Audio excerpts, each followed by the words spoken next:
So you might have heard of the term Ikigai, but maybe you're totally misunderstanding the concept. Watch this video to reframe your understanding of what Ikigai really means. Let's get it. I'm inspired. I'm inspired. Hey there guys, what's happening? I'm Sumit Chatterjee. I'm a flow state coach. I help people feel better and perform better. So essentially, I'm here to talk about Ikigai.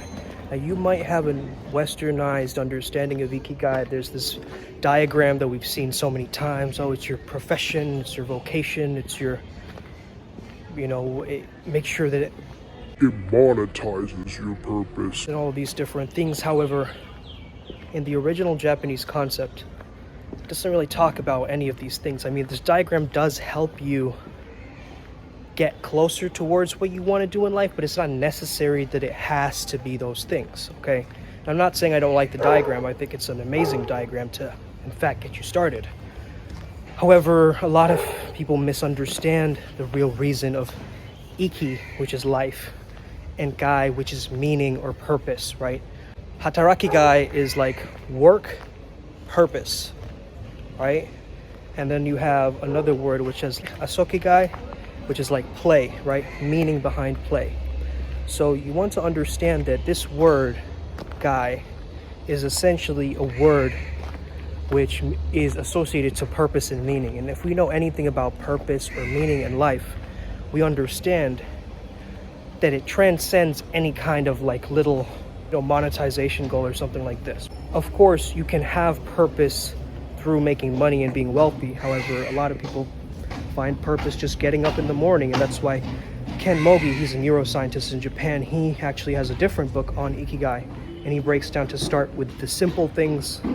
He mentions things like, releasing yourself, which is like letting go and accepting yourself fully, like really understanding the different concepts that are meaningful to you in the sense of like getting to your core purpose, getting to your truth and things like this, right?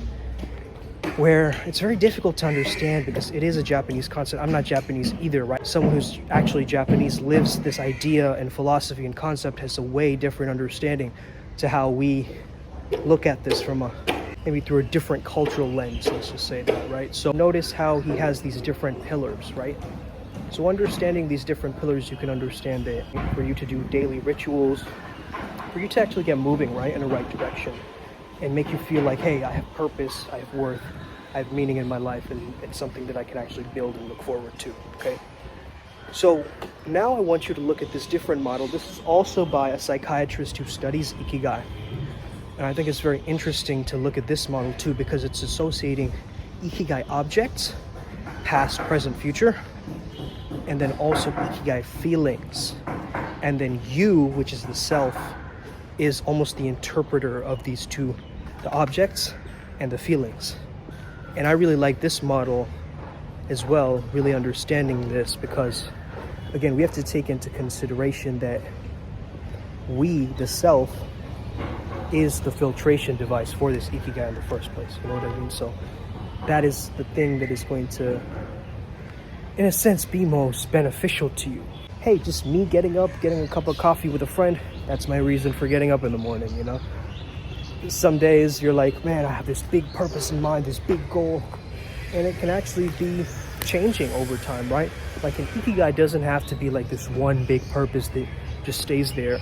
It can obviously change over time. A lot of people, I feel, need to understand is this idea of Ikigai can change and transform according to your needs, according to different life situations, according to how you change. Basically, it's more associated with growth rather than this supposed idea of success. You can come back to the understanding of like, hey, I'm doing something that is generating long-term happiness, right? Serotonin, something that I'm building towards, like a legacy or family, more closer to the Greek idea of eudaimonia, right? Which is like that long-term happiness that peers over the edge of the future, that you are carving something. The word character actually means to carve in the original etymology.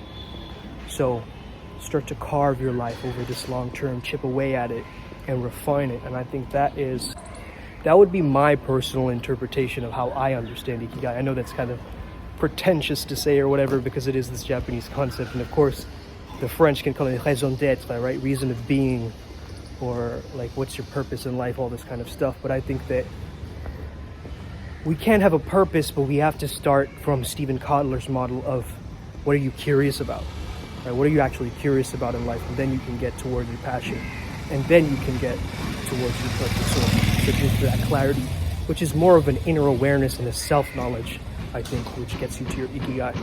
So again, I believe that your character is the pinnacle thing. It's the self, right? The self being the interpreter, like I said in that different model, that gets you to really understanding what is my purpose and how does it change. You can also use it as a term like, you know, my child is my Ikigai. They're my reason of being. That makes sense. Now, it changes depending on the self, the person, the interpreter, who is deciding. They're the one deciding what their Ikigai is. You see what I'm saying? So hopefully you understood what I meant by Ikigai in this video. It's basically your life purpose. It's associated with meaningfulness, which is a long-term meaningfulness. And I hope that this gives you a lot more clarity in moving forward with your day-to-day, having that flow state, having that momentum. May the flow be with you and stay legendary. See you guys next time. Boom.